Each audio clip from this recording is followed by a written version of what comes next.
Chapter 10. Salt Jar. Ganan tried to hold on. The things stored inside of his brain seemed to be fragmenting on him, dementing. He looked down at his prisoner and fought off a brief wave of regret and guilt.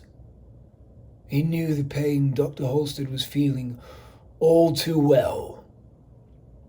The metal ring, the two Perth coppers, bolted around his neck, had cut deeply and became a weeping, infected necklace. The man they called Governor Canning rode up to inspect the damage to their guard, while the pair of meaty white fellas held him fast. Ganan could make out Canning's sunburned face beneath the broad brim of his hat. "Jesus, this one's a mess, isn't it?" said Alfred Canning. "Get the doctor up here, Ned." He hollered over his shoulder. "What do you think, Governor?" asked one of the Perth coppers. "Oh, I think we're bloody screwed if we don't get to water today. I think if this bung doesn't take us to water now, I'm going to put a bullet in his head, then ride back to his clan and kill every one of them. So I think he's probably going to get us to water, right?" The two big coppers nodded and laughed. "We could try and hunt down some more of them, Gov, if this one doesn't do his work, eh?" said Officer Stokes. Canning moulded. "Where, Officer Stokes? Where do we find another bunch of these in this bloody shite desert?" Officer Stokes did not have an answer. He shrugged. "When you're not looking for 'em, they're bleeding everywhere." Ganan caught movement from the corner of his eye. The man they called Ned was returning with the doc. Dr. Halstead knelt beside Ganan with his medical kit. There was concern in his eyes as he inspected the deep wounds on Ganan's neck. He inspected it all, professionally, then stood. "What do you think, Doc?" asked Canning. Halstead took a cigarette out and lit it. "Oh, I think he's buggered for certain. You got to take those manacles off. The wounds are going to fester quick with all the flies coming and going. If it gets infected and gets to his arteries, the jig is up." Canning brushed his moustache smooth. "Cat, Doc. We cut him loose from the manacles. He'll run the first chance he gets. He'll run. We'll never find the next well. We can't find the next well. We'll die out here, which turns him a murderer. Manacles are for his own good. They'll save him from the noose, eh? Then maybe you should have considered paying a guard instead of kidnapping one." "Easy on your tone there, Doctor. These heathen savages treat the wells like they're a bloody church. They won't be giving up the location for a wad of pounds. Fool's errand trying to reason with them. We've got ourselves two choices here, mate. One, we can be good Christians and cut him loose, praying that God will show us the way to the next well. Two, you patch him up and he takes us to the next watering hole, whether he bloody likes it or no. I have to say, number two makes a hell of a lot more sense to me." He laughed. "I'm fairly certain that I'm not paying you to offer me advice, right? You're getting paid to be a doctor, so do us all a favour. Keep your bloody opinions to yourself and do some bloody doctoring, eh?" Halstead chewed his lip. "All right. Take off the chains. I'll patch him up and pad the steel with cotton."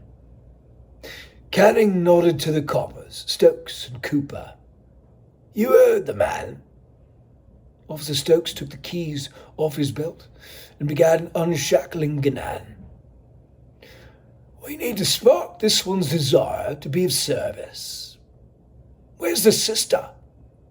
asked Canning. Halstead took a deep pull on his cigarette. "She's dead."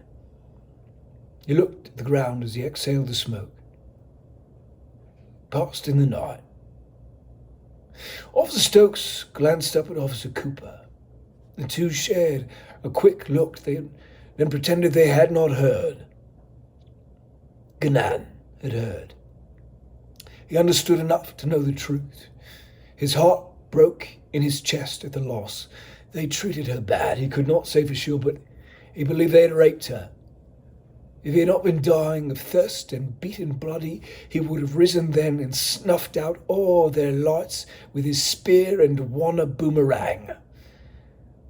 But he was dying and beaten, and at that point he could not remember being in any other state. Canning nodded. Cost of doing business, I reckon. He thought long and hard, worrying his lower lip. Officer Cooper, go get me Blake's salt jar. Cooper nodded, unquestioning, and hustled off to the cook's wagon. Halstead looked at Canning. The salt jar. Right, mate. This one's as thirsty as we are. Season them up with a couple of spoonfuls of salt, and I'm feeling it's a near certainty that he'll run us to the next watering hole. They'll kill him, said Halstead. I suppose we'll find out, Doctor. It's him or us, eh? Do your job. Patch him up, then move along. Dr. Halstead did as Canning commanded him. He patched up Guinan's neck, wrists and ankles, and wrapped the manacles in fresh gauze. The Perth coppers chained him back up, then laid him out on the desert floor. Then Cooper put his knee in Guinan's sternum, pinched his nose shut and stretched his jaw open. Stokes poured salt from the mason jar into him. Halstead could not watch. He walked away, heading for his ruck and bedroll to take a nip of Irish whiskey. The cook, Edward Blake, passed him on the way. What's the story, Doctor? Halstead just shook his head and kept walking. He heard Blake behind him, crying out as he came upon the salting of Guinan. He heard him holler something about, "Who's the bloody savages here? Who's the bloody savages, mate?" But Halstead did not return to stand with him against the torture. When the court proceedings began, 3 months later, Halstead regretted not having the courage to put himself at hazard the way Cook Blake had. He admired from afar the courage that it took to risk all in a righteous cause. As a younger man, he had expected that, given the chance to face down something truly wicked, he would have the will to do so. Now, as a grown man, when that test finally showed itself, he found out he was not going to be that man. When the verdict came back, he saw that his society would not have rewarded that courage regardless. The Royal Commission fully exonerated Alfred Canning and his troop for the tortures, rapes, and abuse they committed on the journey, making it perfectly clear that, to their minds, the end righteously justified any means. An indictment of Alfred Canning and his men would have indicted every white man and woman on the continent. Halstead saw that courage under that fire would have been strictly in vain. After all, brave Alfred Canning had carved a route to the desert of Western Australia on which Aussie cattlemen could run reams of cows from Kimberley and Perth through Wiluna to the distant rich fields of gold in Halls Creek, where they could be slaughtered, carved up, and sold at a premium sum. Alfred Canning was a fucking national hero, not that bastard cook Edward Blake, little snitching race traitor that he was. Guinan, indeed, succumbed to the torture of the salt, and led them on to the next well he could not. He gorged himself from the sacred wellspring, desperate for its salvation, then vomited it all out. The salt poisoning would have killed him within a few hours, with no outside assistance to hurry him along, but the sounds coming out of him were driving the scouting party mad as they sat in the shade, sated, their own bellies brimming full of the holy water. Hubert Trotman, the lead surveyor, begged Canning to make Gannan pipe down, so Alfred had Dr. Halstead give him a once-over. Halstead could tell the boy was past saving. He said as much to Mr. Canning. Alfred concurred. He gave Gannan a mercy shot in the face with his pistol, which worked just fine at shutting him up.